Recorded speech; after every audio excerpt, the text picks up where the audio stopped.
Once upon a time in Renaissance Italy, in the narrow streets of Florence, there was a small but famous painting studio. The owner of this studio was an old painter named Maestro Alessandro. Alessandro painted for kings, cardinals, and wealthy merchants. His name was known throughout all of Italy. Many apprentices worked in the studio. They mixed paints, prepared canvases, and cleaned the maestro's brushes. But one of them was different. His name was Lorenzo.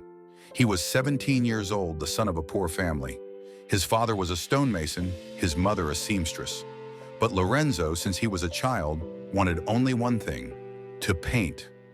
Every morning before sunrise, he would come to the studio. He would prepare the paints, stretch the canvases. But after the maestro and other apprentices left, he would stay late into the night, secretly making drawings. Old canvas scraps, broken chalk, leftover paints, whatever he could find. Lorenzo was naturally talented. Everything he touched came to life. He could see human faces, the emotions in eyes, the way light fell. Not just technique, but he could put soul into his paintings. But he was just an apprentice. His name was unknown. Nobody cared. Maestro Alessandro had a son. His name was Marco. Marco was his father's heir, the future owner of the studio. But Marco had no talent for painting. Even holding a brush felt awkward to him. The faces he drew were distorted, his colors clashed, his compositions were unbalanced. But Marco was the maestro's son. That was enough. One day, one of Florence's wealthiest families, the Medici family, gave the maestro a big commission, a painting. For the family, very special, very important, and very expensive. Maestro Alessandro was excited. This could be the peak of his career. But there was a problem. The maestro had grown old. His hands trembled. His eyes no longer saw as they once did. Where he could once work for hours, he now grew tired. But he couldn't tell anyone, because showing weakness meant losing reputation. One evening after the studio closed, the maestro called Lorenzo to him. "Lorenzo," said the old man, "I've been watching you for a long time. You stay late into the night. You make drawings in secret." Lorenzo froze. He had been caught. He would be fired. But the maestro smiled. "Don't be afraid, I'm not angry, because I know you are talented, very talented, perhaps even more than me." Lorenzo looked at him in shock. The maestro continued, "I'm going to make a painting for the Medici family, but I'm not what I used to be. I need your help, but this must remain a secret. No one must know. Agreed?" Lorenzo nodded. His heart was beating fast. This was his dream. For the first time, he would work on a real painting. Days passed. Lorenzo and the maestro worked together. But in reality, Lorenzo was doing everything. The maestro was only watching, guiding, approving. As Lorenzo's brush touched the canvas, a masterpiece was being born. Light and shadow, depth and emotion, the harmony of colors, the life in the eyes, everything was perfect. Even the maestro was amazed. "Lorenzo," he said one night, you are a genius. This painting will be one of the finest ever seen in Italy." Lorenzo's eyes sparkled. Perhaps his name would be heard. Perhaps he was no longer just an apprentice. But one day, Marco came to the studio to visit his father. He saw the painting. "Father, this is magnificent," said Marco. "Did you make this?" The maestro hesitated. Then he said, "Yes, my son, I made it.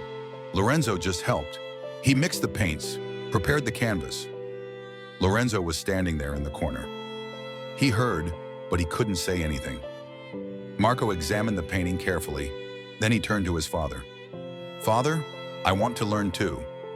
Will you teach me?" The maestro smiled. "Of course, my son. You are my heir. You must learn all my secrets." Lorenzo's heart sank, but he said nothing. Days later, the painting was completed. It was perfect. Maestro Alessandro's finest work. Everyone said so. The Medici family took the painting. They were very pleased. They paid a large sum, and they hung the painting in their palace with the maestro's signature. When Lorenzo saw the painting for the last time, he noticed a small detail in the corner. His secret signature. So small that no one would notice. But it was there. On a bird's wing, a tiny letter L. The maestro called Lorenzo to him and gave him a purse of gold coins. "Take this, Lorenzo. You earned it. I made this painting because of you, I am grateful to you." Lorenzo took the purse, but he asked something. "Maestro, will you tell anyone the truth? Who really made this painting?" The maestro's face became serious. "Lorenzo, you are young and talented, but you have no name, no reputation. In this world, talent is not enough. You need a name. You need a signature. And that signature, right now, belongs to Alessandro." "But I made it," said Lorenzo, his voice trembling. "I know," said the maestro, "but that's not how the world works. You are an apprentice. I am a master. You serve me. This is how it is." That night when Lorenzo went home, he cried.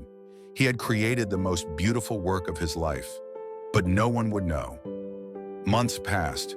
Maestro Alessandro's fame increased. The work called the Medici painting was talked about all over Florence. Everyone praised the maestro, but the maestro knew the truth, and this was slowly eating him away. One night, the maestro fell ill. His fever rose. Doctors were called, but nothing helped. On his deathbed, he called his son Marco to him. "Marco, my son, I must confess something to you." Marco listened with curiosity. "The Medici painting, I didn't make it. Lorenzo made it. From beginning to end. I only watched, because I can't do it anymore." Marco was shocked. "But father, why didn't you tell anyone?" Because of pride, my son. I didn't want to appear weak, and Lorenzo is just an apprentice. No one has heard his name. Who would believe it?" The maestro died that night. His funeral was held with great ceremony. All of Florence came. They called him the Great Master Alessandro. They spoke of the Medici painting. Lorenzo stood in the corner, silently. No one looked at him. After the funeral, Marco took over the studio. But Marco couldn't paint. When customers placed orders, terrible paintings came out. One day, Marco called Lorenzo to him. "Lorenzo, my father entrusted you with a secret, and now I offer you a deal." Lorenzo waited. Marco continued. "You make the paintings. I'll sign them. The customers will be happy. We'll make money. You'll get your share. But your name will never be heard. Do you accept?" Lorenzo thought for a long time. He could refuse. He could leave.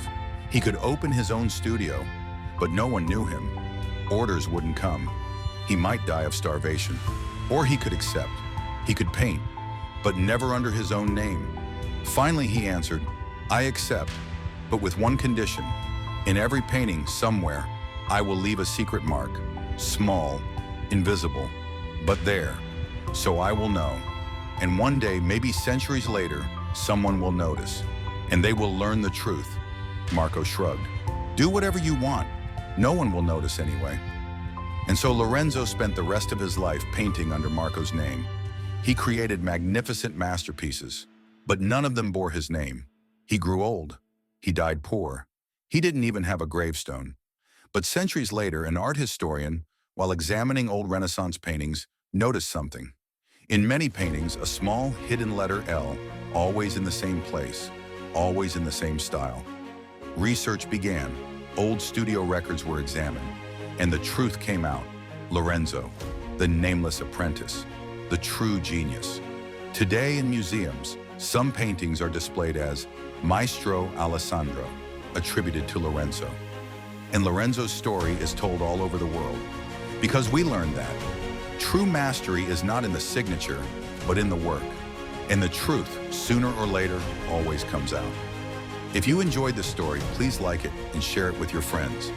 And remember, don't forget to subscribe to our channel for more inspiring stories like this one. We look forward to seeing you in the next story with new thoughts and new lessons. Until then, take care of yourself and stay peaceful. And remember, your work lives longer than your name. What you create defines who you are, not the signature.